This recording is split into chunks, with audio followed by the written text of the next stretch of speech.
Story 1. My local radio station has been announcing people's names for a while now. I just found out what it meant. For as long as I can remember, Lunk 97.3, the Link has been the local radio station in my town. It's one of those stations that plays a little bit of everything. Old rock, some pop hits, even a few talk shows when the ad money dries up. Everyone listens to it. You know, that kind of station that's always on in the background at diners, garages, and grocery stores. I'd been a casual listener my whole life. It was dependable, familiar, safe. But all of that changed 3 months ago, the night I noticed something I can't explain. Something no one else seems to believe, no matter how many times I try to tell them. It started on a Monday night. I'd been driving home late from work, flipping between stations, when I landed on Lunk. I wasn't paying much attention, just another evening commute. The DJ was wrapping up a song, probably something by Fleetwood Mac, when he cut to his usual banter. And now, the name of the night, he said, his voice dropping into a strange, almost playful tone. There was a pause, static buzzing faintly in the background.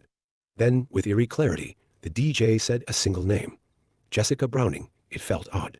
There was no context, no explanation. Just a name, dropped into the ether, like a stone into still water. I shrugged it off. Maybe it was part of a contest or some weird new segment. But I couldn't shake the way it felt the delivery was too strange to deliberate. I forgot about it until the following Monday. I was driving again, same time, same station, when the DJ did it again. And now, the name of the night, this time, the name was Robert Sanchez. Another pause. Another song. The pattern continued every Monday at exactly 11:05 p.m. One name. No explanation. Just dropped into the void. By the 5th week, curiosity had gotten the better of me. I started listening religiously, notebook in hand. Each Monday night, I'd jot down the name. And each week, I'd search social media, local news sites, anything that might explain what this segment was about. At first, I found nothing. No contests. No winners. No mentions of the names anywhere. But then something changed. One week, the name was Caleb Howard. It stuck with me because Caleb worked at the gas station near my apartment. We weren't friends or anything, but I chatted with him a few times while paying for coffee or snacks. He was a nice guy, always had a smile on his face. I didn't think much of it until a week later, when I stopped at the gas station and saw a Help Find Caleb poster taped to the door. He'd gone missing. The clerk behind the counter, a college kid with a nervous energy, told me Caleb had just disappeared after his shift. No one knew where he'd gone. His car was still in the parking lot. I couldn't believe it. Caleb's name had been said on Lunk exactly a week before. I told myself it was a coincidence, but deep down, I knew it wasn't. I started digging. I went through the names I'd written down in my notebook and searched for any trace of them. By now, I had 6 names, including Caleb's. 3 of them, Jessica Browning, Robert Sanchez, and Caleb Howard, were confirmed missing. Their faces stared back at me from articles and social media posts, plastered with desperate pleas from friends and family. No one else seemed to see the pattern. I tried asking people about the radio show, but everyone looked at me like I was crazy. A few people said they listened to Lunk, but none of them had noticed the name of the night segment. Some even insisted it didn't exist. I couldn't explain it. How could a radio broadcast that I heard every week leave no trace? By the time the 8th name was announced, I was obsessed. The name was Emily Carter. I didn't know her personally, but a quick search on social media turned up her profile. She was 28, lived on the other side of town, and worked as a veterinary assistant. Her posts were filled with photos of smiling dogs and cats, each caption brimming with positivity. I couldn't let her vanish like the others. I sent her a message. It was awkward, clumsy. Hi, you don't know me, but I heard your name mentioned on a radio station. It's hard to explain, but I think something bad might happen to you soon. Please be careful. She didn't reply. Over the next week, I checked her profile obsessively. She posted like normal pictures of her dog, updates from work, jokes about her favorite TV shows. Nothing seemed out of the ordinary. Then, exactly 7 days later, her post stopped. I knew what that meant. The next morning, I saw a news article. Local veterinary assistant reported missing. She was gone. I couldn't take it anymore. I needed answers. I started visiting Lunk's building after hours, trying to figure out who was behind the segment. The station was housed in an old, nondescript building downtown. I watched it for hours, hoping to catch a glimpse of the DJ or anyone who might know about the names. Nothing. On a whim, I tried calling the station during the day. The receptionist who answered sounded confused when I asked about the 11:05 broadcast. "We don't have anything like that on our schedule," she said. "Are you sure you're listening to Lunk?" "Yes," I insisted. "It happens every Monday night." There was a long pause. Then quietly, she said, "We don't have live programming at that time. Last Monday, the name was Brandon Lewis. I found him online, a local contractor with a wife and 2 kids. I didn't bother messaging him this time. No one ever believed me. Instead, I decided to confront the source. At 10:30 p.m., I parked outside Lunk. The building was dark, except for a single light on the second floor. I waited, heart pounding, until 11:05. When the time came, I heard it, the muffled sound of the broadcast through the building's walls. And now, the name of the night, I burst through the door. Inside, the station was eerily silent. The reception desk was empty, the hallways dark. I followed the faint sound of the DJ's voice up a flight of creaky stairs to the second floor. At the end of the hallway, a door was slightly ajar, warm light spilling into the corridor. I pushed it open. The room was empty, just an old desk, a microphone, and a tangle of outdated broadcasting equipment. The light on the on-air sign flickered weakly, and the static-filled voice of the DJ continued, "Brandon Lewis." I stepped closer, and the equipment suddenly shut off. The room plunged into silence. Then I saw it. Taped to the wall behind the desk was a list of names, written in neat, looping handwriting. My heart stopped when I saw the last entry, Ethan Grant. That's my name. It's been 6 days since that broadcast. I've locked myself in my apartment, every door and window sealed. The phone rings sometimes, but I don't answer it. Tomorrow is day 7. If anyone hears this, if anyone knows what's happening, please don't let them say another name, because no one ever comes back.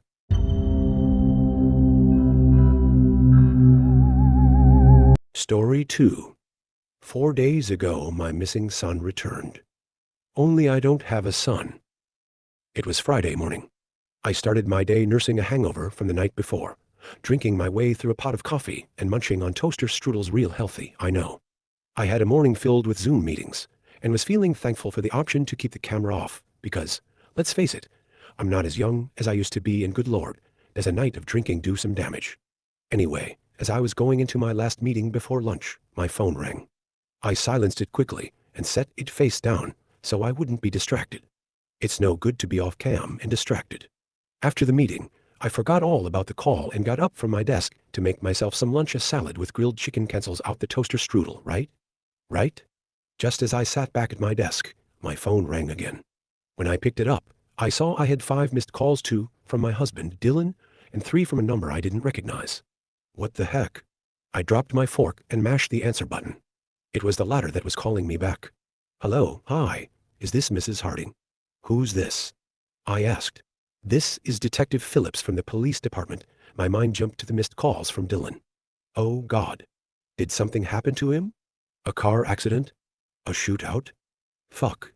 My heart was beating out of my chest.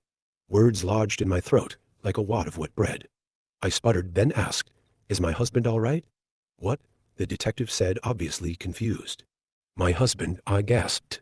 "Is that what you're calling about?" "Oh, no ma'am, thank God," I breathed. "What can I do for you?" "Ma'am, I'm calling because we found your son." Shock prickled through me. "Excuse me?" "Your son, ma'am, we found him. He turned up at the police station last night, and we were able to positively identify him this morning." My mind started spinning at the detective's words. He must have the wrong Mrs. Harding. I don't have a son. I don't have any children at all. Dylan and I never wanted them. We have a nice life, just the 2 of us, and our dog, Gus. Financially, we do well. We can pick up and travel whenever we want. Besides, I just never had that maternal instinct. And there's nothing freaking wrong with that, despite what my mother thinks. "Hello. Ma'am, did you hear what I said?" The detective's voice jarred me from my thoughts. Yeah, but we need you to come down to the station. Your husband is already on his way." Dylan was. "Why? I think you must have the wrong number, Detective Phillips." "Shit," he swore.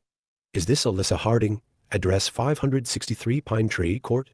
"Yes, it is. But..." "Phew," the detective said. "Thought I'd really messed up there. You're definitely the Mrs. Harding I'm looking for. Please, come down to the station at 555 Wilson Avenue ASAP." Before I could get another word out, the call disconnected. I pulled the phone back from my head and stared at it in disbelief. I was the Mrs. Harding he was looking for. It didn't make any sense. What made less sense was that Dylan was headed to the station too.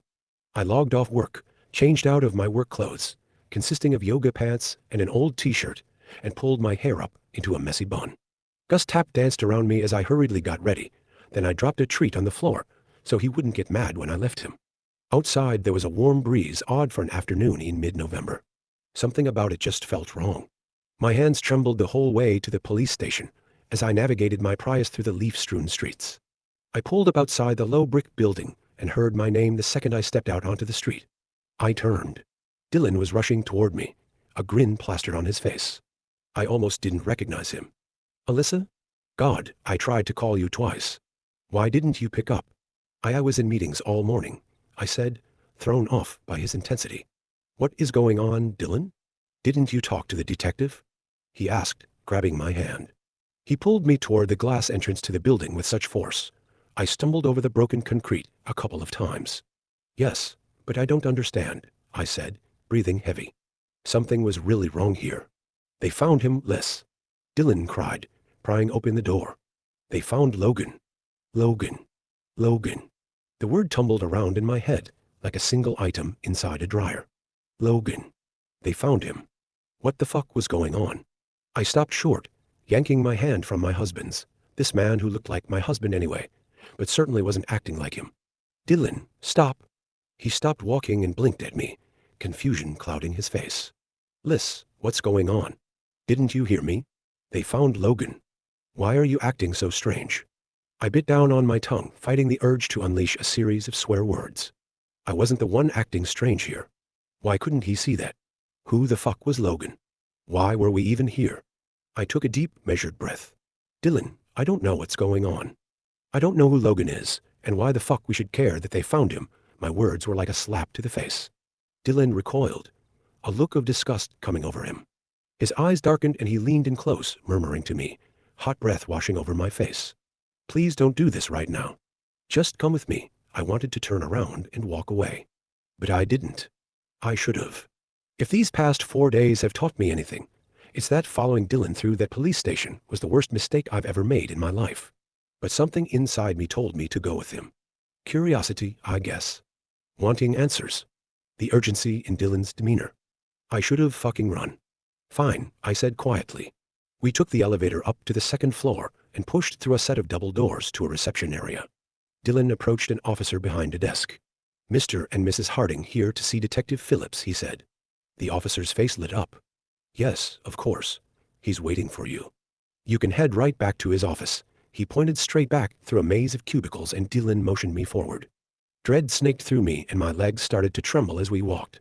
Officers in cubicles stopped to stare at us. One was even crying, wiping tears from her cheeks with a wad of tissues. What was with all the fucking dramatics? The office door swung open before we even got there, and a man in his mid-40s with a slight pot belly and a full beard grinned out at us. He's right in here, folks. Come. Come.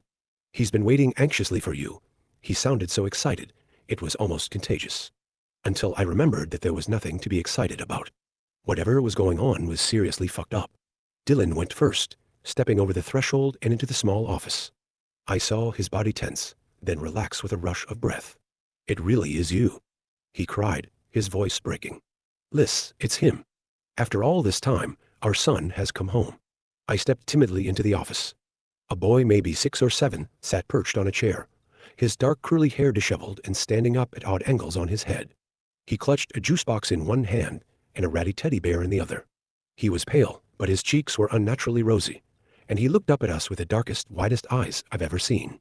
Seeing him was like a gut punch. Fear coursed through me like an electric shock. This kid, whoever he was, definitely wasn't my son. In fact, I was pretty sure he was pure fucking evil. Day one can't. First of all, I want to apologize for having to split up day one. I don't have a lot of time to write things down, but there was a lot that happened that I need to explain. I have to constantly be looking over my shoulder. I will try to do better moving forward. The media was waiting for us when we walked out of the police station. Crowds of people that hadn't been there when we entered. I walked beside Dylan, my body in a vice grip of cold, hard fear. He grasped the boy's hand in his, a grin plastered on his face, waving at the camera crews and journalists that had somehow been alerted to the boy's return. I was struck dumb. What was wrong with me? This kid wasn't ours, but somehow my husband of 9 years, the police department, and the media seemed to think he was. Mr. Harding, Mrs. Harding, how does it feel to finally have your son back after he went missing 3 years ago? A portly man with a bald patch asked. He leaned in, raising his eyebrows, waiting for an answer. My stomach flip-flopped. I couldn't answer him. What the fuck would I say anyway? This isn't our kid, but my husband thinks he is? The police are mistaken? I want a DNA test? Nothing would sound right coming out of my mouth. So I just clamped it shut and shouldered past all the nosy onlookers. Dylan, on the other hand, was happy to be the center of attention. He pushed the boy in front of him, the shit-eating grin on his face, and said proudly, "This is the happiest day of our lives." A young woman stepped forward then. Do the police have any leads on where Logan has been all this time? Dylan shook his head. Not yet, but we're hopeful they'll figure it out. Or that Logan will be able to tell us. The first man turned to me, and I whipped toward him with a steely glare before he could get another question out of his mouth. No comment. Was I losing my mind? Did I block out the boy's existence to save some shred of sanity when he went missing? If that was true, why did I feel this inexplicable sense of dread and fear when I looked at him? Shouldn't I be happy? But no, I was completely out of my mind with confusion and fear. Nothing about it felt right, even as Dylan ushered the boy into his car and turned to me. We'll meet you at home, he said, breathless. I can't believe it, Liz. I made a grunting sound and climbed behind the wheel of my Prius. For the second time that day, I considered running. I wouldn't have time to stop at home and pack a bag. Or say goodbye to Gus. How could I leave without Gus? Fuck. Whatever was going on, I needed to stay and figure it out. At home, Dylan's car was already in the driveway when I pulled in. He was standing on the front steps with the boy, talking in soothing tones to him. This is our house, Logan, he said. You probably don't remember it, but not much has changed. The boy looked back at me as I approached. His dark fucking eyes pinned me to the sidewalk. They were dead inside. And they didn't just stare through me. No, maybe that would have been better. They stared into me. Like he could see all the way into my soul, prying open the folds of myself I didn't even know were there, prodding, poking, digging around. Why didn't Dylan see that? Instead, he unlocked the door and pushed it open. The boy hesitated. May I come in? He asked, speaking for the first time. His voice was soft and one-toned, lacking any sort of emotion. It sent shivers ripping through me. Yes, of course, Dylan said. This is your home. The boy looked up at me again. May I? I frowned. Dylan just told him he could. Why the fuck was he asking me? Liz, Dylan hissed. Answer him. Why yes. I guess. The boy nodded and followed Dylan into the house. Gus bounded down the hallway, his nails tip-tapping on the hardwood floors. He stopped short in the kitchen, the golden hairs on his back instantly standing on end. A low growl rumbled in his chest. I fucking knew something wasn't right. Dogs always know. Hey now, Gus, Dylan scolded. It's Logan. You remember him, don't you? Gus started to back away, bumping into chairs and cabinets as he went, not taking his eyes off the boy. When he was about 20 feet away, he turned and ran, disappearing into the back of the house. I raised my eyebrows. Dylan, don't you think he just needs to warm up to him again? Dylan said crossly. It's been 3 years. Sure, I said, shrugging. Your room is down here at the end of the hall, buddy, Dylan said. We didn't really touch it after you left, so it might be a little young for you now. The sound that came out of me then caused Dylan to shoot me the dirtiest look. What the hell was he talking about? The only thing at the end of the hall was a guest bedroom that had become a catch-all for boxes and junk we didn't need in the main house. Certainly not a child's bedroom. But when Dylan swung open the door, the breath caught in my throat. Soft beige carpeting, a sturdy wooden bed topped with a navy blue bedspread, sailboat posters on the wall, and a pile of stuffed animals in the corner stared back at me. I blinked my eyes in disbelief. A wet sound gurgled in my throat. Dylan raised his eyebrows at me, then placed a hand on the boy's back. Go on, buddy. Get comfortable. Mom and I are going to get started on dinner, Dylan said. The word mom uncoiled something inside of me, like a spool of thread coming undone, unraveling all over the floor in a messy, tangled heap. The boy spun around slowly, then perched timidly on the edge of the bed. As we walked out and the door swung closed behind us, I turned just in time to see a smile spring across the boy's face. But it wasn't a smile of happiness or humor. It was the most unsettling thing. His lips spread wide, wider than I would have thought possible, but his eyes remained dark and emotionless. I shuddered as Dylan moved down the hall toward the kitchen. Out of earshot, he spun on me. Alyssa, what is going on with you? Are you in shock or something? I honestly didn't know how to answer the question. It was obvious that one of us was cracking up, and at the moment, I didn't know which one of us it was. When we made the decision not to have kids, it wasn't just my decision. Dylan was adamantly against them too. He didn't even like spending too much time around his nieces and nephews. They freaked him out. Now, all of a sudden, he's dad of the year? I'm fine, I said quietly. I wasn't ready to let on that something was terribly wrong, because it seemed like I was the problem. What happened if I didn't keep up the charade? Would Dylan have me hospitalized? The very idea filled my mouth with a sour, metallic taste. Because how could I not be the problem? There was a bedroom in our house that I remembered being filled with boxes and random shit. Not a kid's bedroom. Definitely not that. Why wouldn't I remember something like that? Well, you're not acting fine, Dylan snapped. This is all we've wanted for the last 3 years, is it? What are you talking about, Liz? God, I can't believe you. Something is wrong with him. I couldn't help it. The words just popped out. I couldn't hold them inside any longer. Dylan's mouth dropped open. Unfucking believable. Of course, something is wrong with him. He's been missing for 3 years, and who knows what he went through during that time. How can you be so insensitive? His words stung, bringing heat to my cheeks. He was right, of course. He had to be right. Something was wrong with me. But deep down in the pit of my stomach, denial clung tight. Insistence that it wasn't me. It was him. It was them. Well, I looked up at my husband, the man I'd called my best friend, the man I barely ever fought with, and saw disgust in his eyes. When I didn't answer, he threw his hands in the air and stormed into the kitchen, rummaging around for something to make. I doubted he was going to find much in the way of kid-friendly food. Unless the kid liked asparagus and grass-fed beef. Dylan settled on a box of pasta and put a pot of water on to boil. I wandered into the living room and sank onto the couch, dropping my head in my hands. There was a stranger in our house. A dark-eyed stranger who my husband insisted was my son. What the hell was I going to do? A tear slipped from my eyes as I listened to the sounds of Dylan puttering around the kitchen. I glanced down the hallway at the closed guest bedroom door, remembering that wide smile and those big, soul-staringly dark eyes. When Dylan had finally concocted something suitable for everyone, he brought the pot out to the table, along with a stack of dishes. "Logan, dinner's ready," he called. I watched with dread as the guest bedroom door swung open.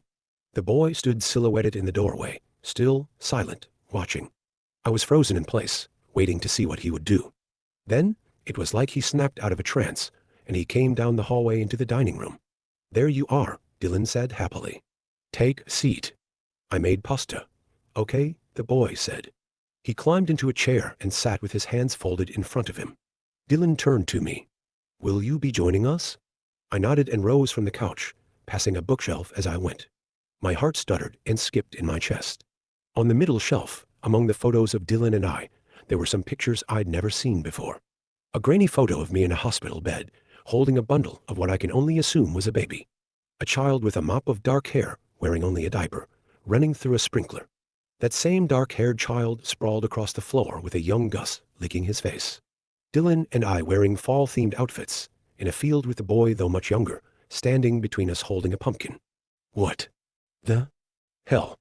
I slid into a chair, not taking my eyes off the boy. Dylan served up the pasta plain with tomato sauce, and I poked at it, watching as the boy ignored the fork next to him and started jamming the noodles into his mouth with both fists. I opened my mouth to say something, a sick feeling bubbling up in my stomach, but Dylan shook his head firmly. He was really going to sit here and act like this was normal behavior. He'd probably have some sort of excuse for it, like maybe the boy had been raised by wolves for the last 3 years. Fuck. I turned away, my food untouched. Gus hadn't come out since we got home. Dinner time, he was usually planted in the doorway, watching us eat, waiting for the opportunity to snatch up a dropped crumb or stray noodle. "Gus," I called. Dylan waved his hand. "Leave him be, it wasn't right." "Gus." Dylan slammed both fists down on the table. I said, "Leave him be, Liz." I jumped, my eyes darting to the boy's face. There was a twinkle in his eyes that I hadn't seen before. A slight smirk pulled up the corners of his mouth. "I'm just worried about him," I said quietly. "Sure, you're worried about him," he said, waving a hand in the direction of the boy, whose face was now covered in a layer of orange-red tomato sauce. "But this, I don't like Gus. the boy said flatly, reaching for more pasta. A chill snaked around my spine. In the living room, the house phone rang shrilly, startling all of us. I jumped up from the table, eyeing the bookcase with its alien pictures of memories I didn't have. I was losing it, right? No, Dylan was losing it. Maybe he'd been harboring this desire to be a father all these years, to the point where it had become some sort of repressed psychosis. And then the detective called and told him they had our son, and he finally snapped, believing it to be the truth, bringing it all up to the surface. His outbursts weren't like him. The anger and frustration, the way he looked at me. It wasn't him. It wasn't my Dylan. I snatched the phone from the base. Hello, Alyssa? It's Mom. Hi, Mom. Is it true, honey? I scrunched up my face. Is what true? That they found him, they found Logan? Day 2 when I say I didn't sleep that first night. I'm not exaggerating. I turned in early just to get away from the both of them, and listened through the wall as Dylan tucked the boy in. I had found Gus cowering underneath our bed, and he lay next to me, wide-eyed and alert. When Dylan finally came in, he climbed into bed without saying a word and rolled over so his back was facing me. It was like a slap in the face. No matter what happened, communication breakdown, minor argument, major fight, it didn't matter. We talked before bed every night and fell asleep holding hands. Not that night. I didn't understand his anger. But maybe I wasn't looking at it from his perspective. If we did have a child at some point and he'd gone missing, wouldn't I be angry at Dylan if the child returned and he was acting like he wasn't happy about it? Like he had no recollection of ever having a child? Wouldn't I feel frustrated and confused? A quiet sob shook through me. Talking to my mom had made things so much worse. Now I could no longer blame Dylan's confusion solely on him. My own mother asked about the boy, talked about his return excitedly. She even asked when she could come see him. It was more and more looking like I was losing my mind, that I'd scrubbed out all evidence of the boy because I couldn't handle it when he disappeared. How else did you explain the pictures in the living room? Deep down in the pit of my stomach, another thought poked at me. Maybe neither of us was losing our minds. The boy's dark, soulless eyes and wide grin plagued me as I lay in bed. The hours ticked by, Gus by my side, as I thought about the possibility that my initial reaction to seeing the boy was the only explanation. He was evil, and he'd come here to destroy us. At some point, I drifted off. I woke with a start, feeling a deep vibrating against my side. It took a minute to realize that it was Gus, crouched down low next to me, growling at the door. I struggled to sit up, peering through the dark as my eyes adjusted. Dylan had left the door open, I assumed in case the boy needed us, and dark shadows pulsed beyond the doorframe. Hello, I whispered. Is someone there? Dylan snored quietly beside me, completely oblivious to my insomnia and the agitated dog. I squinted, then nearly screamed. A dark silhouette stood in the doorway, dark glittering orbs, unblinking, staring at me. What do you need? I asked, my voice high-pitched. The boy didn't answer. Gus let out another growl that rumbled deep in his chest. The orbs flickered from my face to Gus. A hissing sound cut through the silence, and Gus let out a little yelp, burying himself beneath the blankets. The boy's eyes swung back to my face. I was pinned in place by the stare. Waves of malignant washed over me, shaking me to my very core. What did this boy want from us? Why was he here? Why us? We were locked in a staring match for more than 10 minutes. Then I blinked and he was gone. Like he was never there in the first place. I was tempted to get out of bed and check to see if he was in bed, sleeping, but fuck that. Gus' reaction was enough to tell me that I hadn't imagined it. I knew one thing. I was not going to live like this. In the morning, I'd take Gus, pack a bag, and get the hell out of there. But what about Dylan? I couldn't leave him behind. He was wrapped up in this delusion, but it wasn't his fault. He needed my help to see that this boy wasn't our child. If I left him alone with the boy, there was no telling what would happen to him. I couldn't just abandon my husband, my best friend, even if he wasn't himself at that moment. He needed me. I needed to figure out what was going on. When the watery gray light of dawn filtered around the edges of the curtains, I pulled myself out of bed. The house was silent, save for the quiet snoring coming from Dylan's side of the bed. I felt a tug on my nightshirt as I slid my feet into my slippers. Gus had clamped his teeth down on the corner of my shirt and was trying to keep me there. It's okay, buddy, I whispered, patting his head. Release. Release, bud, it's okay. He finally opened his mouth and let go of my shirt, but looked up at me with big, round, pleading eyes. He was trembling, and I felt awful leaving him, but I had work to do. Walking into the hallway, I heard the thump of Gus jumping down from the bed, and tentative steps following me out into the kitchen. He let out a whine and glanced at the front door. "Want to go out?" He hadn't come out at all last night, so I was sure his bladder was close to bursting. I grabbed his leash, slipped on my Crocs, and opened the door. Before I could hook the leash to his collar, Gus jumped up and slammed his paws into the screen door, pushing down on the handle. The door flew open, and Gus took off running before I could react. By the time I made it out onto the front steps, he was nowhere in sight. "Gus!" I screamed, holding his leash helplessly in my hand. But he was gone. He was probably safer on the streets than here. I didn't like the way the boy looked at him. Besides, I couldn't hold it against him, could I? How many times had I thought about doing that exact same thing over the last 24 hours? I hoped he'd be all right. The thought of him being out there all alone made tears well up in my eyes. Of course, I'd go look for him, but I didn't expect to find him. Not while the boy was still around. "Hey, what's all the screaming?" I turned to see Dylan standing in the doorway, rubbing his eyes. "Gus," I said. "He ran away. What? Why didn't you catch him?" he asked, accusation in his voice. "He was too fast," I said, closing the door. "He was gone by the time I got out there." Dylan shrugged. "I'm sure he'll come back." "Is Logan up yet?"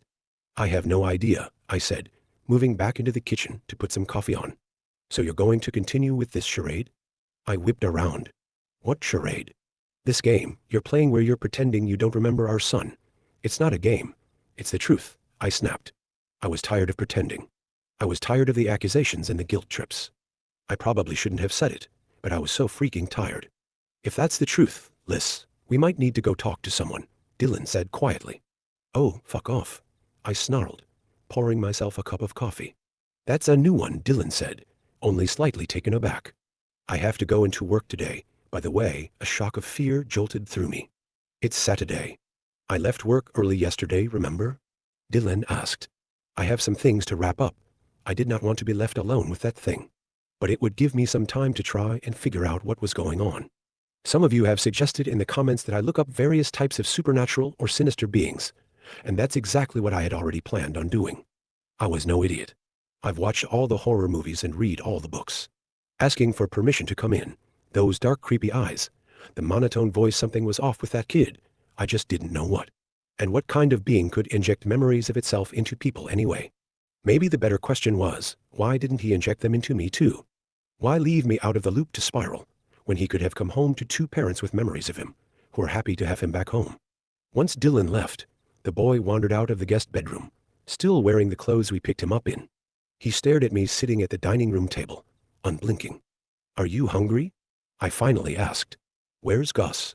"Gone," I said, glancing at the front door. "Where's Dad?" "He had to go to work for a bit," I said. "Are you hungry?" There was a slick of red on the side of the boy's mouth. He reached up with a pale hand and wiped it away. "I already ate," I frowned, knowing fully well he hadn't, but I didn't want to even think about what it was he thought he'd eaten. "Can you change out of those clothes?" "We need to go to the library." "Why?" the boy asked. "Because I need some books," I said, losing my patience. "I don't want to." I stood from the table and marched into the guest bedroom. The social worker at the police station had given us some spare clothing in the boy's size, since we obviously didn't have anything at home. Just to tide us over until we could get to the store. I rummaged around in the bag, then pulled out a fresh pair of jeans and a red polo shirt. I waved them at the boy. "Put these on," I said. "I don't want to go," I sighed. "I can't leave you here alone. For Christ's sake," the boy recoiled, hissing at me from between his teeth. "No." "Look," I said, changing tactics. "If you go with me to the library, I'll take you to the store after and buy you anything you want." The boy tilted his head. "Anything?" I swallowed. "Yes, anything. Just get dressed, please." At the library, I sent the boy over to the children's area where story time was going on. I watched as he sat on the floor crossed-legged on the outskirts of the circle of other children. Then I hurried to the section of the library where I would find books on folklore, cryptids, and the like. I pulled book after book off the shelves and thumbed through them. Nothing about the boy's appearance in our lives seemed to match up with the creatures I was finding in the books. A changeling was close, but that was a replacement for a child that was taken by a fairy or a troll or something. This child wasn't a replacement. He never existed in the first place. WHAT was he? Frustration coiled inside my stomach. When story time ended, a line of parents and children shuffled out of the library. I glanced over at the children's section and saw there were a few stragglers' parents and kids looking at books or playing with toys. The boy still sat on the carpet, hands planted on his knees, starting straight ahead. I needed to find something, anything, before he got restless. And before Dylan realized we'd left the house. I opened up a book on urban legends and was thumbing through it when a shrill scream cut through the air. There was a commotion over in the children's area. "Shit," I said, throwing the book aside. I jumped up from my chair and rushed across the room, rounding the corner. There was a group of parents, all clearly upset, standing between the boy and a little girl in a pink dress. "Whose kid is this?" someone asked, looking around. "Hi, mine, sorry, what happened?" I asked breathlessly.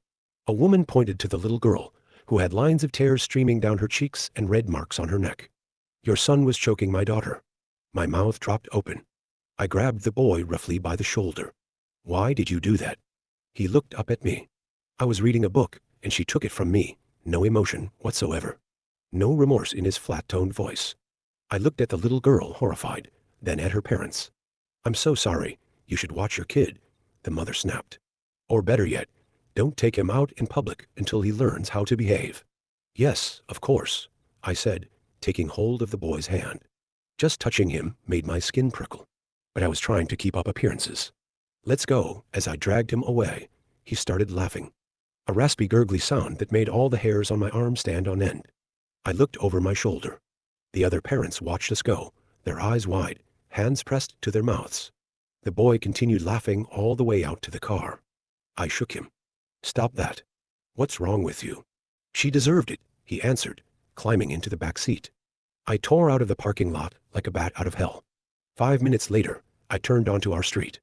I could feel the boy's eyes boring into the back of my head. "You said you'd take me to the store," he said. And even though his tone didn't change, I could hear the malice behind it. I pulled into the driveway, cut the engine, and whipped around to face him. "That was before you choked out a 4-year-old at the library." I climbed out of the car, glancing around for any sign of Gus.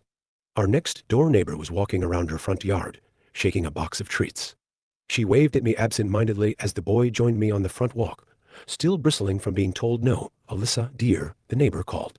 "You haven't seen my cat Muffin around, have you?" "No. Is she missing?" I asked, glancing at the boy. "I let her out early this morning, and she always comes home for lunch," she said, scratching her head. "I don't know where she could be." "I'll keep an eye out for her," I said, cold cascading down my back. It was not unusual to see the gray tiger-striped cat wandering around our backyard. The guest bedroom looked out over the very same backyard. I looked down at the boy and he grinned. Day 3, I know people might be getting impatient to know what happened. I thought about skipping to the present, but there's so much that happened in the next couple of days. I'd be doing you a disservice not to explain it all. This story needs to get out there. It needs to be told. So this doesn't happen to you or the people you love. So your life isn't destroyed like mine was. I woke up the next morning with a renewed sense of purpose. I was going to figure out who or what this kid was and why he had inserted himself into our lives.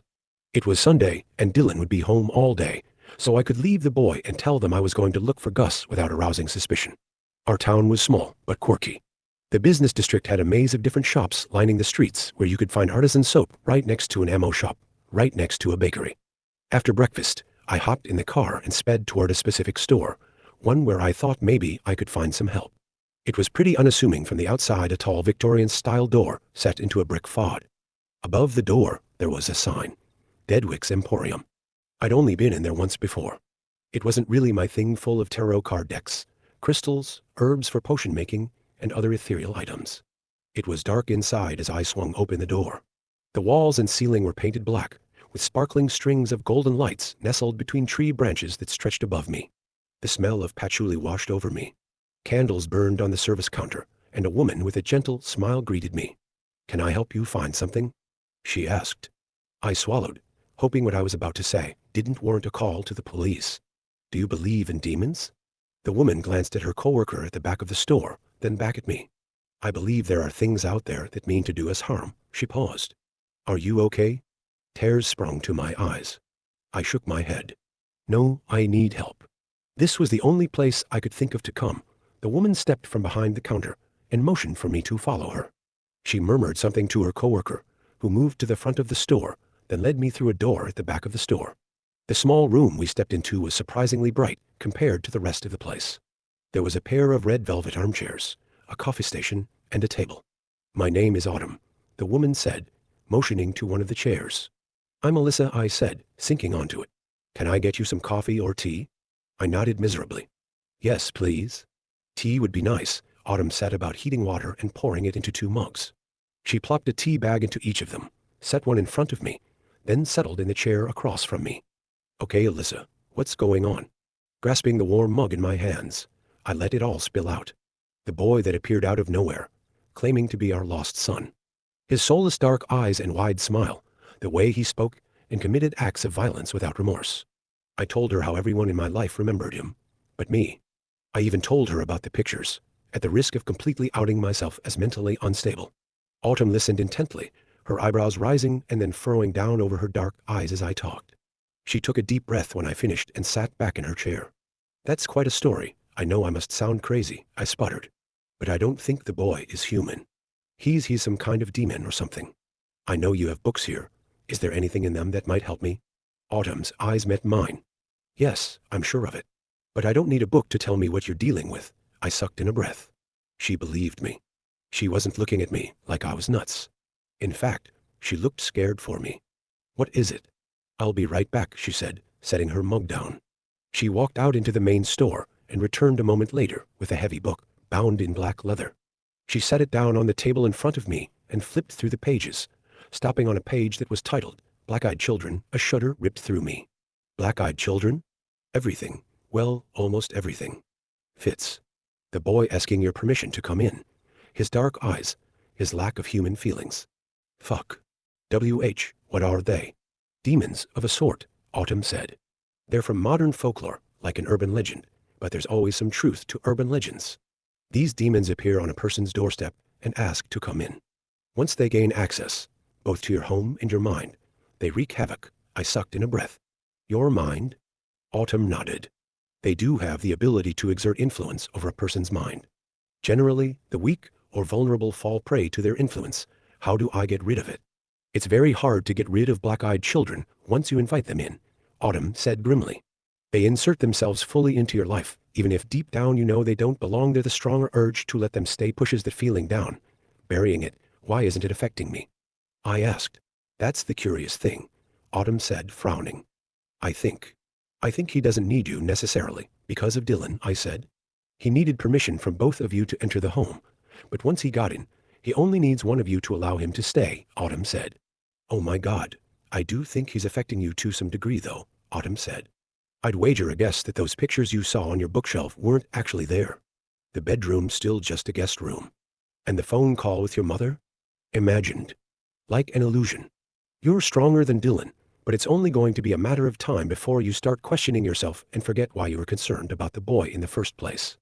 The only hope you have is to get Dylan to realize what's going on too, and for both of you to revoke your invitation. I nodded. Okay. It's not going to be easy with him, fully under the child's influence, Autumn warned. And it will surely be dangerous for you. You might be better off leaving. My eyes widened. Leave Dylan behind. How could I do that? If you value your life, I'd consider it, Autumn said. But if you're not willing to do that, I have some things that might help. She stood, and I followed her into the main store. In the back corner, there were glass jars filled with herbs and other items I didn't recognize. What's all this? Herbs for potion making, Autumn said. I'm going to make a potion of protection. That's for you. And a potion for clarity. That's for your husband. She grabbed a Ziploc bag and began dumping carefully measured spoonfuls of herbs into it, then labeled it P for protection. Autumn filled a second baggie and labeled it C for clarity. She handed them to me. I dropped them in my purse. Thanks. You're to make a tea out of those. A tablespoon steeped in a mug of hot water should do it, Autumn said. For your husband, you might want to do too. Next, she moved to a table and rummaged around a box of crystals.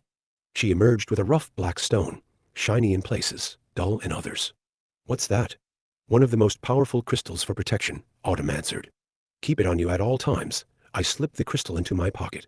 Thanks. Good luck, Alyssa, she said, walking me to the door. And Alyssa? If all else fails. Get yourself out.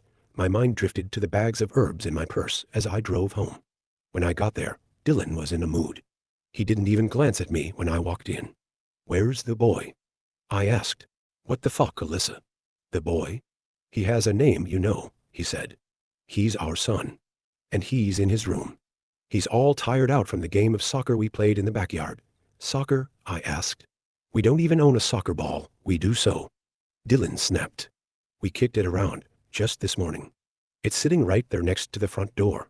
You're really something else. I turned toward the door, my hand slipping into my pocket and running over the rough edges of the protection stone. The only thing beside the door was a pile of shoes. I didn't think they played soccer at all. I thought the boy made Dylan think they played soccer. Another way of manipulating him into thinking he was just a normal kid. Things were escalating. I needed to get Dylan to drink the tea Autumn gave me. Maybe then I could convince him of what was going on. Hey, I'm going to make myself some tea. Do you want some? No, I don't want any tea. Jesus, my cheeks burned. If he wasn't going to have any, I was at least going to make some for myself. I'd have to try harder to get his into him, but it was probably not the best time for that. He was grumpy and angry at me and was taking everything I said as a personal attack. While the water boiled in the kettle, I pulled a mug from the cupboard and the baggie marked P from my purse. I turned to fill up my tea ball with it and found the boy standing directly behind me. What's that? He asked. Tea, I said, pushing past him. You're lying. I'm not lying. It's tea, I said. I measured a spoonful of herbs into my tea ball and dropped it into my mug. The boy watched me the entire time. His gaze made my skin crawl. When the kettle started to shriek, I poured the steaming water into the mug and set it aside to steep. Dad, the boy cried suddenly. Dylan rushed into the kitchen. What? What is it? One side of the boy's mouth quivered. Mom said she's trying to poison you. Don't drink anything she gives you. With that, he turned and went back to his room, slamming the door behind him. On Monday, I woke with a start. Dylan wasn't in bed with me. I knew it the second I opened my eyes. His absence was tangible. I could feel it in the pit of my stomach. I'd turned in early the night before, so I could get away from the accusatory stares of my husband, who now believed I was trying to poison him. I didn't notice that he'd never come to bed. I was too exhausted from lack of sleep. Fear rippled through me. I pulled myself out of bed, slipped out of my pajamas and changed into a light sweater and a pair of joggers. My eyes drifted to a duffel bag I'd hastily packed before turning in the night before. It held some clothes, my passport, some money, and my work computer. I'd emailed my boss the night before too, to tell her I wasn't going to be in that day. If I couldn't get Dylan to drink the tea, get him to see that this boy in our house was evil, I was going to leave.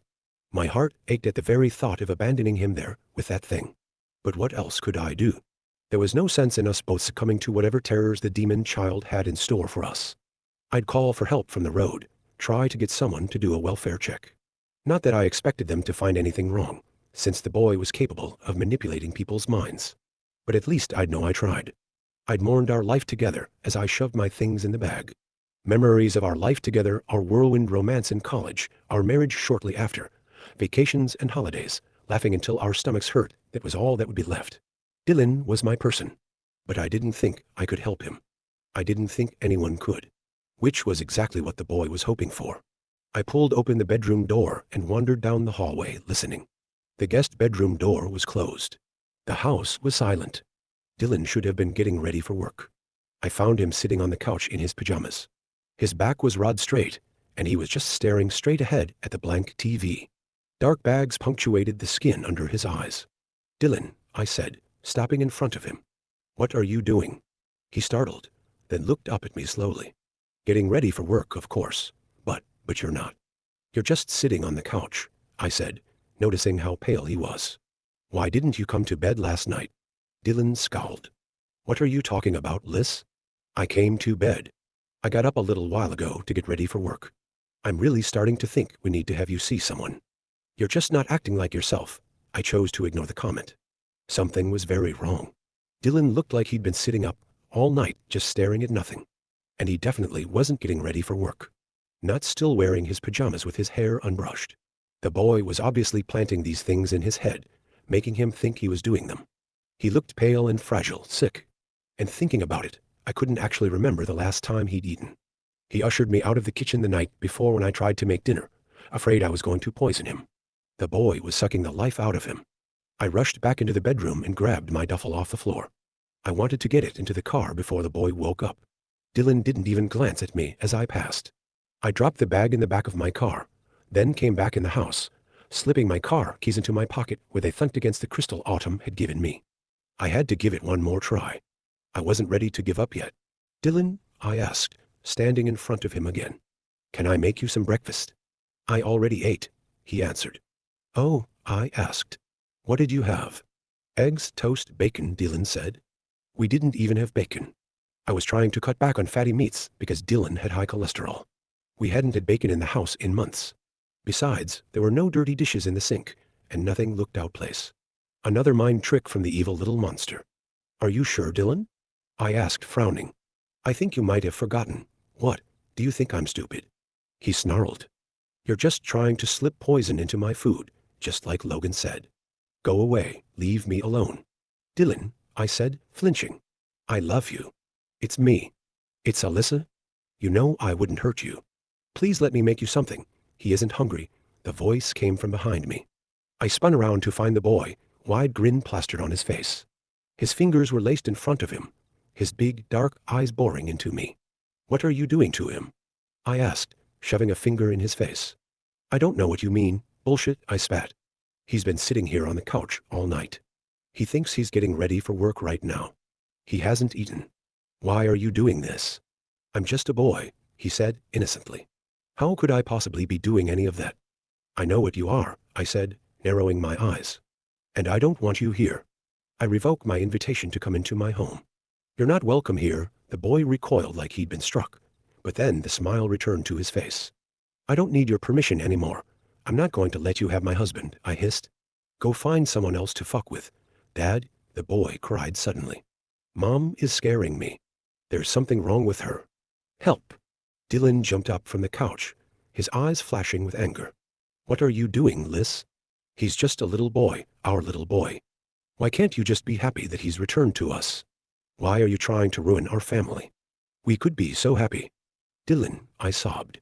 "This boy isn't ours. He's not even human. Please. Wake up and see the truth. He's killing you." "This is ridiculous," Dylan said, rage making the veins in his forehead stand out. "It's jealousy, isn't it? You're jealous that you no longer have all my attention." "It's pathetic, Liz." I shook my head. "No, that's not it, I swear. This thing is making you see things, fucking with your head. The only person with a fucked head is you." I threw my head back, defeat prickling across every inch of my skin. It was no use. Without the clarity T, he was never going to break free of the boy's hold on him. There was nothing more I could do. It was time to go. "I'm leaving," I said, my voice trembling. "I'm going to send help though." "Leaving?" Dylan asked, blinking. "What do you mean?" "I can't stay here with him, Dylan," I said. "I've got to get out of here." Emotions flickered across his face: confusion, fear, disbelief. He reached a hand out, and for a second it felt like the old Dylan was back. Then he grabbed my arm roughly and pulled. I let out a sharp scream and tried to tug away from him. "Dylan, what are you doing?" "The basement," the boy said gleefully. "Put her in the basement." "Good idea, son," Dylan said. "She can't hurt us down there." "Let go," I screamed, but he was already dragging me across the floor, both hands clamped around my wrists. "Please, just let me go. I'm not trying to hurt anyone. Let me go." The boy wrenched open the basement door, and Dylan shoved me roughly onto the landing at the top of the stairs.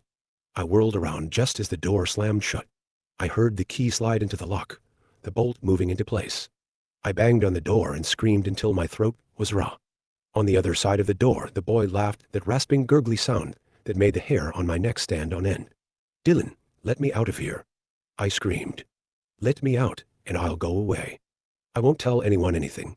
I'll just go. Please." A hiss came through the door. "Why would I let you go, Alyssa? Once I'm done with your husband, I'll need someone else to feed on." I dropped my hands to my sides and stepped back from the door. Fuck. This was it.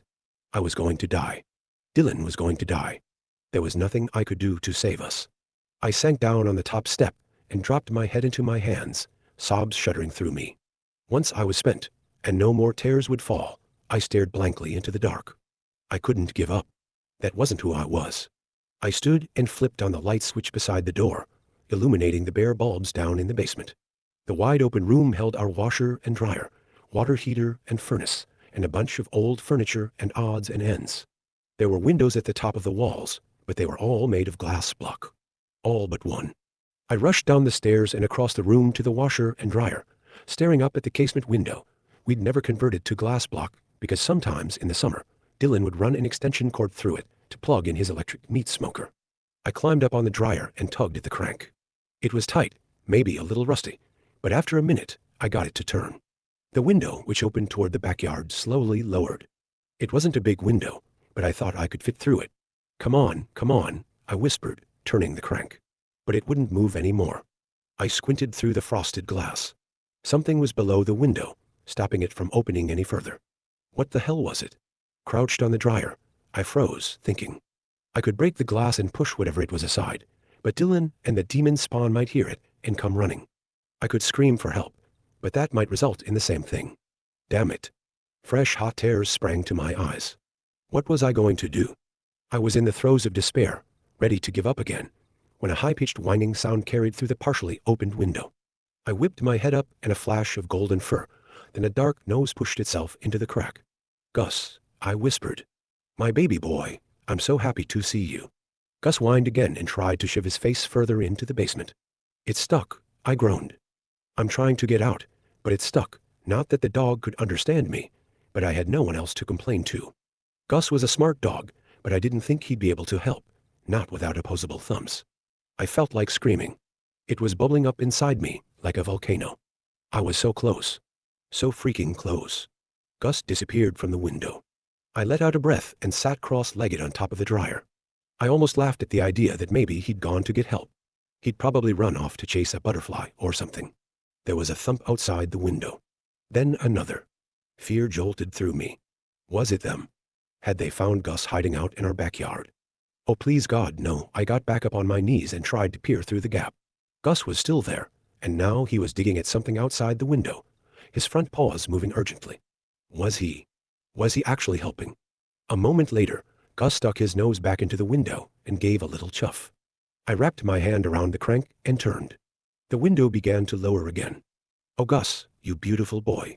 When the window was fully open, I saw what had been blocking it. A pile of bleach-white bones, picked completely clean, and the small skull of a cat, which I'm assuming had been lodged into the dirt just below the hinge of the window. I shuddered, but didn't spend any more time thinking about it. I folded my shoulders inward and stuck my head out through the window. Gus tap-danced in the grass, watching me, his eyes serious like he was telling me to hurry up. I'm trying, boy, I panted. It was a tight squeeze, but I managed to get out. I fell onto my back with a thump, then scrambled to my feet. I looked around, afraid Dylan and the boy heard the commotion and were coming after me. When they didn't show, I motioned to Gus and bolted around the side of the house to the driveway. As I climbed into my car behind Gus and turned the key in the ignition, I saw a pale face and dark eyes watching me from the window. I'm writing this last installment from the road, Gus leaping happily beside me on the front seat. We've been traveling for days, trying to put as much distance between ourselves and that evil child as I can. Once I feel like we're safely far enough away, Gus and I will start over. A lesson for all of you out there. If a child with dark eyes ever asks for permission to enter your home, do not give it. I don't know what will happen to Dylan, but I can't worry about that anymore. I'll always have the memories.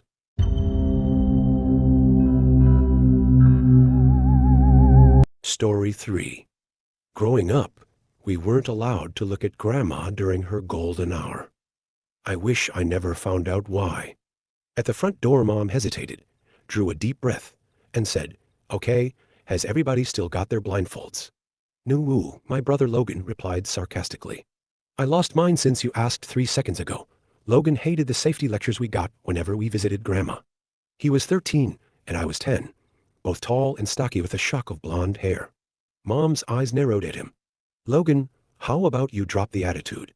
"Like I haven't got enough on my plate already. My blindfold's right here," I said, tapping my forehead before another argument broke out. "Good boy, Blake. We'll be in and out in 20 minutes, I promise. Then we're getting Burger King, right?" "Absolutely," she said with a bright smile. I punched the air while Logan muttered something to Lotu here. A special treat like Burger King was a huge deal to me back then. Our grandparents' house lay in the center of a dirt lot surrounded by a chain-link fence. All the curtains were taped shut. Mom wrapped the door. Then we waited there for a few minutes while rain hammered the gutters like a steel drum.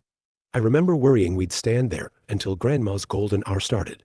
Mom grabbed a ring of keys from her bag and undid the series of locks, Then we stepped into the musty air of the house, shaking water from our coats and jackets. All the tacky upholstered furniture was already outdated, even back then, and the walls were covered with shelves displaying Grandpa's prized model car collection. Usually, Logan and I stood on the welcome mat while Mom battened down the hatches, but past the stairs and to the left, smoke was pouring out from beneath the kitchen door. Mom rushed along the corridor into the kitchen, followed closely by Blake and I. The downstairs landing wrapped around the stairs, with the kitchen at the back of the house. On the stove, a fry pan was spurting with giant flames as Grandma, completely unaware of the danger, tried to scramble some eggs. Mom yanked the pan off the grill just as an alarm started shrieking. She shouted for us to get Grandma out of there, waving away most of the smoke with a set of oven mitts. Dressed in her pink nightgown, Grandma fought us every step of the way, swiping at the air with her long, yellow nails. I was afraid of using too much force, because her frail body always made me picture a skeleton. In the lounge, she refused to settle on a plastic-covered sofa. Everything was shrink-wrapped, really until Logan promised he'd make her a corned beef sandwich if she behaved, speaking in the soft tones you'd use around a fussy toddler. Shortly after the alarm quieted, Mom came in and said to Grandma, "Where's Dad?" "He didn't answer the door. You. Don't speak to me about that man." I was washing the dog, but he kept climbing away. Grandma and Grandpa got a dog. I whispered to Logan, "No, dickhead. Grandma's nuts, remember?" "Logan," Mom snapped. She insisted we refer to Grandma's problems as her funny spells. Once it became obvious nobody could coax any sense out of the old lady, Mom went to find Grandpa herself. We'd barely had time to sit when she screamed from a room upstairs. Logan and I exchanged a look of concern, then rushed after her. Grandpa was sprawled across the bathroom floor, groaning. A shower curtain which had been ripped off its hooks covered his midsection, and blood oozed from a deep gash along his forehead, staining the tiled floor red. He'd slipped while climbing out of the tub. Him and Mom had endless arguments about that house being a death trap, but he refused to move. He was afraid what might have happened if they moved someplace filled with nosy neighbors. Mom shouted for me to call an ambulance. I rushed downstairs, but the rotary phone in the landing spat a dead tone. I figured the storm knocked out the lines. "It's not working," I said as I rushed back. Mom pinched the bridge of her nose and sobbed while Logan and I stood there. Kids aren't great at processing those sorts of situations. She told Logan to help her get Grandpa into a bathrobe hanging from a nearby rack. "Ew, gross," Logan sneered. Now, Mom's sudden outburst upset me more than all the blood. She rarely raised her voice. She told me to help with the doors. Grandpa must have noticed me shaking, because he forced a smile and said, "I tell you, Blake, this getting old business ain't for the faint-hearted." He spoke as if he'd just had 5 glasses of whiskey, all sluggish and lazy. Logan and Mom helped him outside into the family Volvo, all 4 of us getting drenched. "All right, everybody in the car," she said, panting heavily. "I'm not leaving Helena," Grandpa protested from the passenger seat. "She needs somebody to keep an eye on her." Mom's hand shot up out of frustration.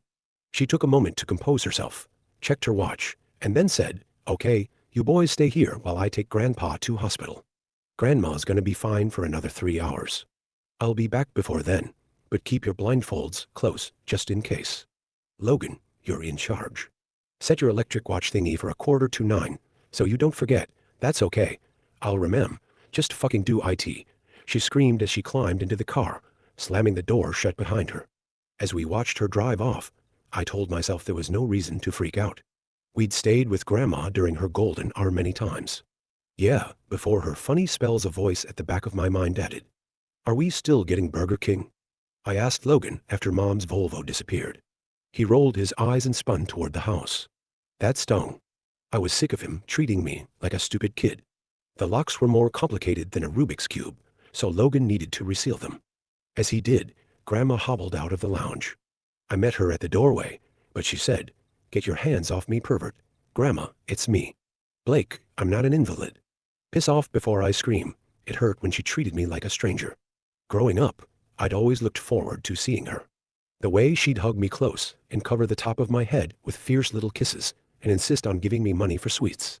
Logan and I both had a go at explaining what happened, but she only tutted and said, "That man always was a drama queen." She went to climb the stairs, but between her stooped spine and rickety knees, the trek took 5 minutes. Even with our help. Any time we steadied her, she unloaded another round of insults. She disappeared into the bedroom, and then her rough chainsaw snore rang out. And that was that. My brother and I were stranded there without so much as a Game Boy. In the lounge, a CRT TV received a fuzzy picture of BBC One, so we watched 20 minutes of a cooking show where celebrities crowded around a sizzling pan. With every roll of thunder, the signal temporarily turned to black and white fuzz. I kept pestering Logan to play the blind game, but he insisted he was too old until a program about renovating houses started. The blind game was simple. Somebody put their blindfold on and looked for the other, while the hider tried sneaking up on them. Usually, I hid in a storage cupboard at the back of the kitchen just large enough to hold me, a vacuum cleaner, and a mop. But now I was old enough and smart enough to realize it was the first place Logan checked. So I left the door slightly open and perched myself on the closest counter instead. When he made a beeline for the nook, I leapt onto his back. He shrugged me off, wrestled me onto the floor, and then pinched the pressure point in my shoulder, both of us laughing. After a few rounds, we'd exhausted every hiding place and returned to the TV. Our stomachs wouldn't quit grumbling. A bacon double cheeseburger should have been halfway through my digestive system by then. As time marched on, we spoke less and less. Even though the windows were blocked, I knew it was getting dark. 7.3 became 7.45. Then 8. My teeth started chattering together. "Quit being such a pussy," Logan said, although I could tell he was nervous because he kept tapping his watch non-stop. I must have still looked scared because he reached over and patted me on the shoulder. "Just chill. Mom'll get back soon. Then we'll go for Burger King," as if on cue. His watch beeped. 15 minutes to go. Swallowing a gulp, he said, "Okay, get your blindfold on." He helped adjust mine so everything was perfectly black. Then we sat in silence while a tennis ball got batted around on TV. I'm not sure how much time passed because I didn't want to risk peeking at the clock above the mantelpiece. Soon the TV cut to an emergency weather report. A lady announced several major roads were closed due to flooding. My hands balled into fists. Did that mean Mom couldn't reach us? From above our heads, there came a heavy thud. My neck craned towards the sound. On television, a crowd applauded. Logan fumbled for the remote to switch it off. Then we breathed in sharply. "What should we do?" I whispered. "Nothing, but what if Grandma's hurt like Grandpa was?" "Nobody's fucking her." There was another thud, loud enough to rattle fixtures around the room. "Wait here," Logan sighed. When he got up, I did too, partly because I was sick of him brushing me aside, mostly because I was terrified of being left alone. I grabbed onto his T-shirt despite his protests, and then we shuffled into the chilly, draughty hall, hands fumbling across radiators, feet stamping along the floor. On our way to the stairs, Logan tried the phone, but it was dead. The noisy steps creaked beneath our feet. Still blindfolded, we reached the upper landing, and then Logan gently pushed open the bedroom door. Only a slither, but wide enough that hot air blasted me in the face, warm and moist, like the inside of a greenhouse. "Grandma," he whispered. A chilling scream rang out which caused us to cling onto each other. Then Logan's hands fumbled over my face, checking the blindfold hadn't slipped. "Sorry, boys," Grandma said, laughing. "I didn't realize you were here. Where's your mother?" Her voice radiated warmth now, even though she spoke through a swollen throat, close to the ceiling. It had a tender quality that helped settle your nerves, even if you'd cut your finger or seen a monster in the closet. An enormous sense of relief washed through me. Her funny spell had ended. She'd become lucid again. After we explained what happened, she said, "Well, nothing else doing but to wait the storm out, I'm afraid. Have you boys had tea yet?" We told her we hadn't. "All right, then let's get you fed and watered," she said, as she ducked beneath the doorframe. Logan and I felt our way into the kitchen and sat around the table while cupboards swung open and shut. Soon the aroma of beef stew filled the air. "Bon appetit," Grandma said, setting out two bowls. "Do you know what that means, Blake?" "Good appetite, smart lad." "What do you boys say to some pavlova for dessert?" "Yes, please," I said. "Fuck, I mean, hell yeah," Logan added. She scolded him for his language, then said, "I'll leave you to eat in peace. Call me when you're ready. Remember, blindfolds stay on." I devoured my stew without spilling much. Was I still upset about Burger King? Sure. But a stew pavlova two-punch combo tasted almost as good. Soon our spoons dropped into the bowls. Then we sat back, our bellies full. We shouted we were done. Then we waited. And we waited. And we waited. The legs of Logan's chair scraped across the floor. "Logan," I said anxiously. "Chill. I'm gonna tell her we're ready for dessert." He marched off down the hall, leaving me alone. It was dead quiet in the house except for the rain, thunder, and my racing thoughts. It had, easily, been 5 hours since Mom left. How bad was the storm anyway? Could we have been trapped there for days? And what about Grandpa? Would he be okay? Part of me wanted to stay there and let Logan sort things out, but I wasn't a kid anymore. I went after him, calling as I went. My hands ran over the side paneling along the walls, over Grandpa's model cars. I fumbled for door handles, calling into empty room after empty room. The house felt twice as big without Logan to guide the way. Passing the stairs, the temperature shot up. On the far side, as I nudged the door into the den open, thick stuffy air seeped out, poisoning the hall. Logan, I called. Nobody answered, but as I turned away, a floorboard creaked on the far side of the room. Then a voice spoke out of the darkness, all shredded and hoarse, like scud water regurgitating through a storm drain. My bed's different, I said. Grandma? Is that you? What are you growing corn in those ears? Of course, it's me. I said the bed's different. There was no bed in there, only a cabinet, a rickety chair, and a sewing machine. Sweat ran down beneath the blindfold and stung my eyes. Despite the heat, I was shivering. Grandma, is everything okay? Of course, it's okay, she snapped. Do you remember who I am? I asked, and I immediately wished I didn't, as if her not answering the question kept things from being real. What am I, an imbecile? You're Blake, my chest unclenched. Funny spell averted. I sighed and said, have you seen Logan? He was looking for you. Who knows what that boy's up to? Stealing, probably. This confused me. She scolded Logan for his language a lot, sure. But he was no thief. Oh, anyway, I came to say we're ready for Pavlova. Fine, fine. But first take that silly thing off your head and come give me a hug. With every passing second, the icy silence which followed became more and more unbearable. I cleared my throat. But Grandma, it's your golden hour. We're not supposed to. Don't be ridiculous, she snapped as that cruel edge seeped back into her voice. Take that thing off and let me see your beautiful face. The realization hit me like a ton of bricks. She'd lapsed into another of her episodes. Desperate, I said, Grandma, I don't think that's a good idea. You're sick. Of course I'm sick, she snarled. And you know what the best medicine is. A hug from my favorite grandson. From behind, somebody burst along and fumbled around until they grabbed me by the arm. Fucking run, Blake shouted. He'd sensed the danger and gone the other way around the stairs to find me. He dragged me down the hall by the arm so fast, we crashed against lamps and banged our shins against side tables, knocking model cars to the ground, breaking them into 1,000 pieces. At the front door, he fumbled with the locks, but they were borderline impossible even when we could see. We were like rats trapped in a maze. Boys, where are you going? Grandma screamed in a terrified voice. Don't leave me. Heavy footsteps came stomping along. Her arms must have been held out wide, because they scraped along both sides of the wall a distance of more than 6 feet. Logan grabbed me again, and we raced into the kitchen. He slammed the door shut and held his weight against it. Grab a chair. Throughout the ground floor, doors opened and shut. Where did you boys go? Come back. I helped get a chair wedged beneath the handle just as it jiggled. Boys, what's wrong? Let me in. The door bounced once. Twice. Quick, Logan shouted.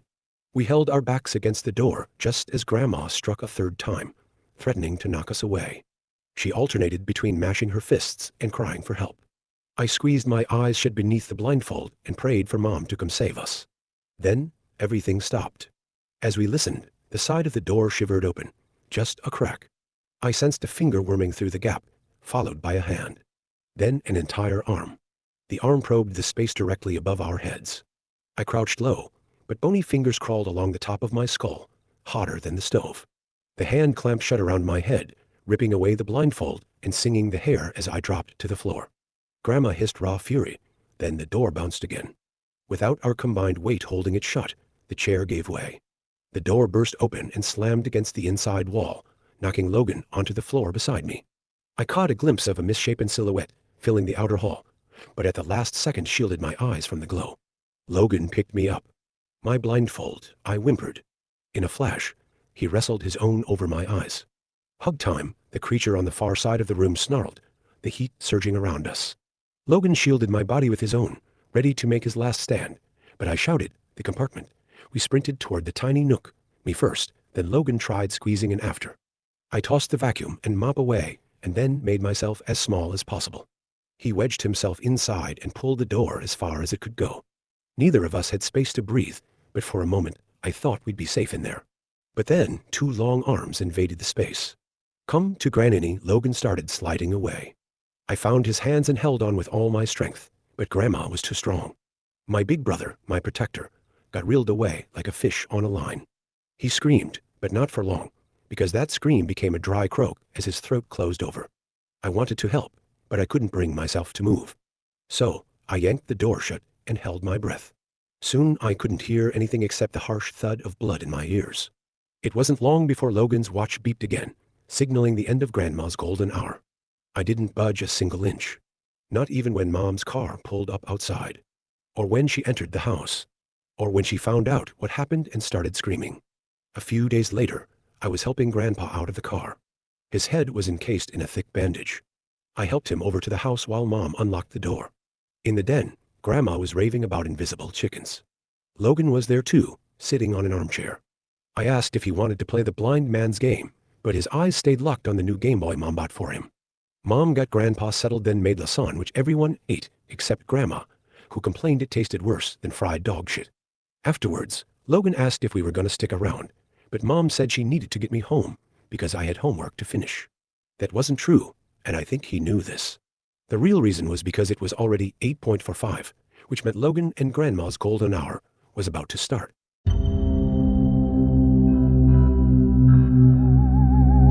Story 4. Lost dog signs keep appearing in my neighborhood, but the thing in the picture isn't a dog. I live in middle of nowhere, Great Plains, Aka, northwestern South Dakota. It's not the worst place to live, I guess, if you like corn, but as you can imagine, not a lot goes on up here. Not much changes in my static little world, but when something new emerges from the monotony, I take notice, as in the case of the sign I saw about 3 years ago. It was a Friday night in late October, and I was driving home from a party at around p.m. I had just reached the most isolated portion of my drive, a winding forest road that has more deer than cars using it on any given day, when my headlights illuminated a flyer posted to the trunk of an elm tree. As I passed by, I saw the words "Lost Dog," along with a photo, presumably of the animal in question. Now, the location of the flyer was already strange enough to give me pause, but from my brief glimpse, the photo was even stranger.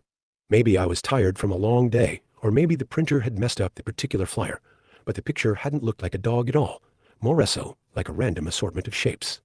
Like I said, not much happens in my town, and the flyer was probably the most interesting thing that I'd seen all month. There was a turnout just after the elm, so I slowed down, pulled over, and stopped my car. I grabbed the flashlight I always keep in my console and got out to take a look. The flyer was even stranger up close. For one thing, there was no contact information, and the reward seemed exorbitant for another. The photo itself was also bizarre. Do you remember that AI-generated image shared on Twitter a couple years back with the caption, "Name one thing in this photo"? That's what the so-called dog reminded me of, a bunch of colors and shapes that looked like they should have been recognizable, but weren't. It had a short description of the dog beneath the photo. John Shepherd, mix white coat, brown hood, blue eyes, $10,000, weird name for a dog. I chalked it up to an art piece, which helped dispel some of the unease that had begun to build in me upon staring at the photo. A part of me wanted to take the flyer, but I didn't want to be selfish with the artist's work, so I contented myself with a photo.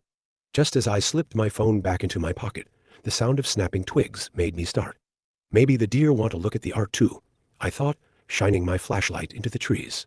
I waited for a moment, scanning the forest with bated breath, but even though it had sounded like there was an animal right behind me, I saw nothing. I returned to my car after that and continued home. The next day, I gave my buddy Eric a call, hoping to catch him for drinks at our favorite brewery.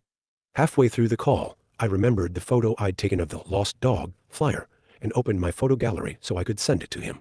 To my disappointment, the photograph I'd taken was completely black.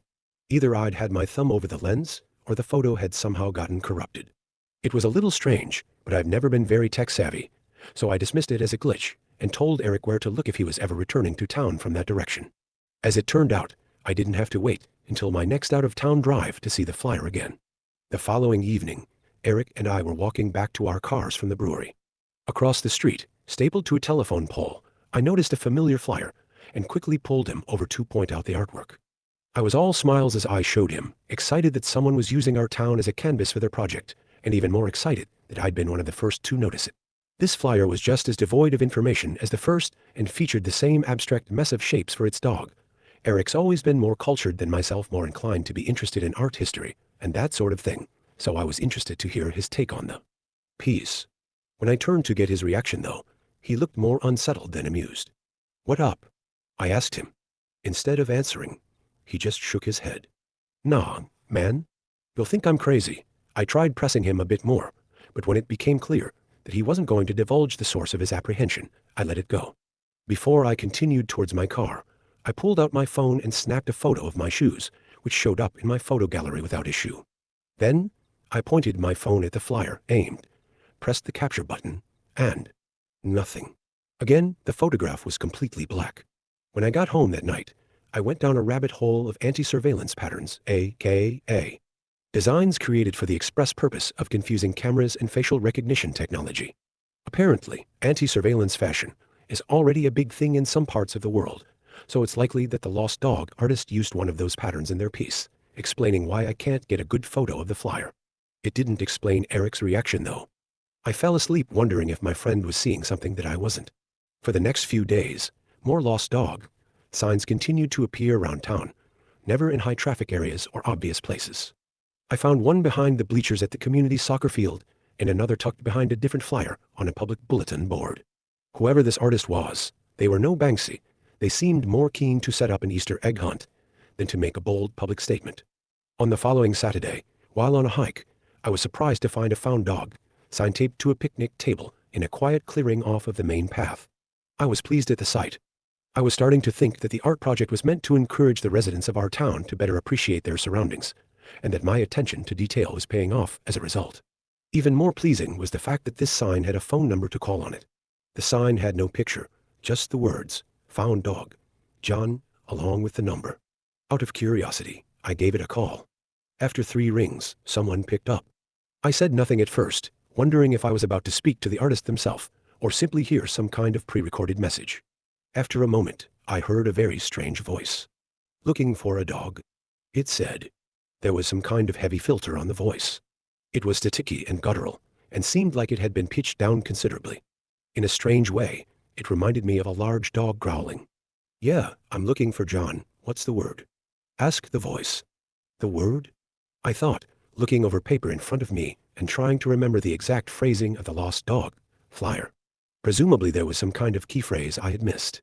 "Shepherd," I guessed, and the person on the other end of the phone hung up. I tried calling back, but they didn't answer again. I put my phone away, disappointed, and took a seat atop the picnic bench. The sun was beginning to set, and a cool breeze had begun to sweep in from the north, whistling as it wound its way through the trees. I lowered my eyes from the pink and orange sky, staring into the tree line at the far end of the clearing. There was an animal peeking out through the brush. It was difficult to tell what exactly it was at such a distance, but it looked like a coyote, which my state has no shortage of. It was standing eerily still. I raised my hand slightly and waved at the creature as a joke to myself. And then the thing stood up onto legs. It wasn't an animal at all, I realized, but a person clad head to toe in black and wearing a dog mask over their face. The person turned their back to me and walked deeper into the trees. Needless to say, that was not a comforting thing to witness. I left quickly after that, half jogging back to my car and glancing over my shoulder every few minutes. If I'd seen a person in a dog mask traipsing through the forest a week ago, I would have laughed. I would have assumed they were some kind of LARPer, rare as those might be in rural South Dakota. After my strange phone call, though, the sighting felt more ominous than funny. Was that the person I'd just been on call with? If so, had they seriously just been standing there waiting for someone to see their found dog flyer? The next day, as I visited my usual weekend haunts, I realized that the Lost Dog signs had been torn down. I guessed that the art project had reached its end, even though it seemed like a remarkably short run. I was disappointed that nothing more had come of it, and that I would never get answers regarding who was behind the flyers, but I probably would have moved on with my life and forgotten all about it if it weren't for the visitor I received that night. Tea was around midnight. I was at my computer, playing video games and trying not to think about work in the morning when I got a text from Eric. Oddly enough, he asked if he could come over, and it was such an uncharacteristic request that I figured there was something wrong. I said yes, and he showed up at my door 20 minutes later. He looked a wreck. His hair was disheveled, his eyes were red, and his whole demeanor was nervous and fidgety. When he walked into my house, he held his phone in one hand and a rolled-up piece of paper in the other. "You're not going to believe me, man.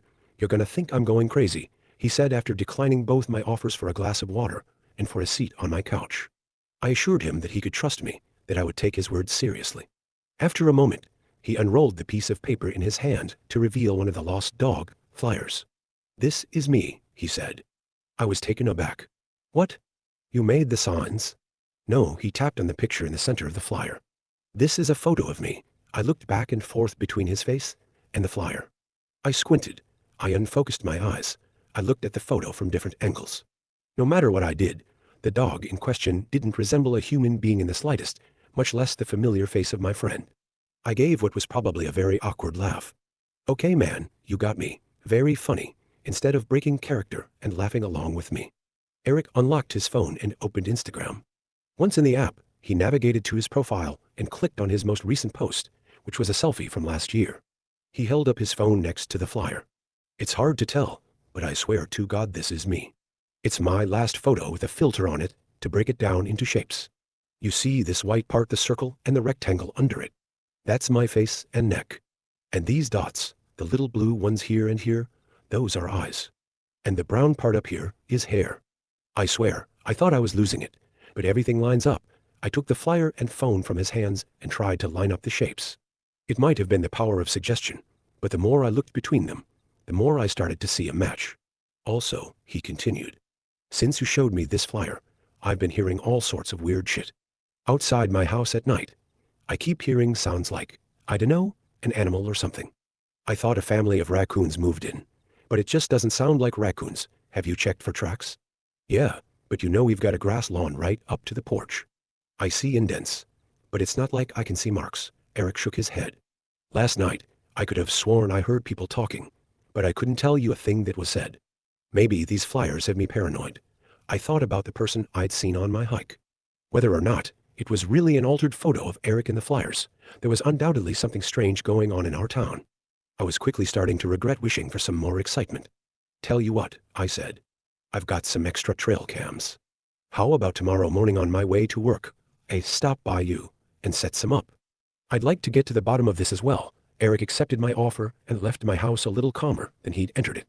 Just for the hell of it, before I went to sleep, I tried giving the number on the found dog flyer one more call. This time, I got an intercept message telling me that the number had been disconnected or was no longer in service. The next morning, I went to Eric's house as planned. I rang the doorbell and waited. When he didn't answer, I tried knocking instead. Still no answer. I waited for a total of 10 minutes outside his front door, knocking and sending him a few texts. I didn't immediately panic, as my friend was notorious for sleeping in and showing up late to events. I left him a voicemail stating that I had to leave for work, but would check in on him in the evening. It was only when I finished my workday and saw that my messages remained unread that I started to worry. I called his neighbor and asked her if she'd seen him, and when she said no, I asked her to do a wellness check of her own. Luckily, she had a spare key, and so I accompanied her to Eric's house. We didn't find Eric inside, nor did we find any signs of a struggle, but we found everything else: his keys, wallet, phone, even his shoes. It was that discovery that made me realize I had to get the authorities involved. Though I had never spoken to police before in all the years I'd lived there, I drove down to the station and reported my friend missing. It's been 3 years since Eric disappeared. In all this time, I haven't received any word from him, nor have the police been able to make any breakthroughs. I'm not sure if I should be happy or sad. On one hand, I'm grateful for the ambiguity. Who knows, maybe Eric eloped to the Bahamas with a gorgeous woman and is happily living out his days by the shore as we speak. On the other hand, the events leading up to his disappearance seem to point to something more sinister. Eric is a good friend of mine and a good man besides, and I pray that wherever he is now, he's all right. The years have gone by in a blink. This town has always been oppressively unexciting, even more so now that the one guy who could kick my ass in billiards has dropped off the face of the earth. Not much changes in my static little world, but when something new emerges from the monotony, I take notice, as in the case of the sign I saw last night. It was early in the morning, and I was taking the old forest road back into town from a friend's party. Same emptiness, same stretch of road. It might have been the exact same elm too. In any case, as I drove in silence, a lost dog sign caught my eye. Posted against a tree at the edge of the road, it read, "John Shepherd mix white coat brown hood, brown eyes $10,000." Beneath the text was a photo. Though abstract and blocky, I couldn't help but note a striking similarity between it and the last photo of myself I'd posted online.